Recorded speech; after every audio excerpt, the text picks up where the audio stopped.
аз чанд рӯзи ҳавои мусоиди фасли зимистон деҳқонону кишоварзони ноҳияи шаҳри Нав самаранок истифода бурда кӯшиш намуданд ки ҳарчи тезтар кишт ва шудгорро беталаф ба анҷом расонанд.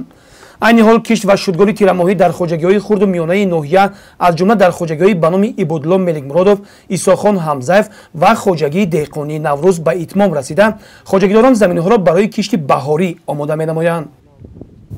ҳамаи майдонҳое ки дар мо вобаста шудааст аз шудгори тирамоҳӣ баромадагӣ ба тайёрии кишти баҳорӣ тайёр мебошад.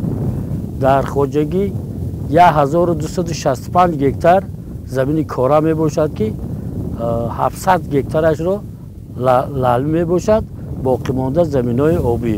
нақшҳои соли 21 да пахта киш мекунем, картошка, помидор, макадон, макасилис. барои беталаф гузарондани кишт ва шудгори тирамоҳӣ дар хоҷагиҳои хурду миёнаи ноҳияи шаҳри Нав тамоми техникаҳоро аз таъмири куллӣ бароварда ба кор сафарбар карда буданд ва инак боз техникаҳо барои кишти баҳорӣ омодагӣ мебинанд. мувофиқ ба маълумотҳои раёсати кишоварзии ноҳияи шаҳри Нав, нишондодҳои соҳаи кишоварзӣ соли гузашта дар хоҷагиҳои хурду миёна баланду умедбахш гардидааст.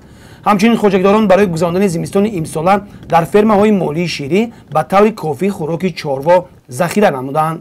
طبق دورنما در اساس دستور سپارش‌های اساسگذار صلح و وحدت ملی پیشوای معظم ملت پرزیدنت جمهوری تاجیکستان محترم امامعلی رحمان تمام کشاورزان ناحیه از تمام امکانات‌ها استفاده نموده در کشت تکراری در مساحت 4502 گکتار محصولات کشت کردند. از آن جمله 4286 گکتار غله‌دانگی، 216 گکتار سبزیجات بروقتی می‌باشد که از آن 206 گکتار پیاز بخی، 4 گکتار کرم 6 گکتار سبزیجات تخمی میباشد. این زمان در ناحیه در مساحت 8960 گکتار شودگار به انجام رسید که 100% کشتی شودگار را در بر میگیرد.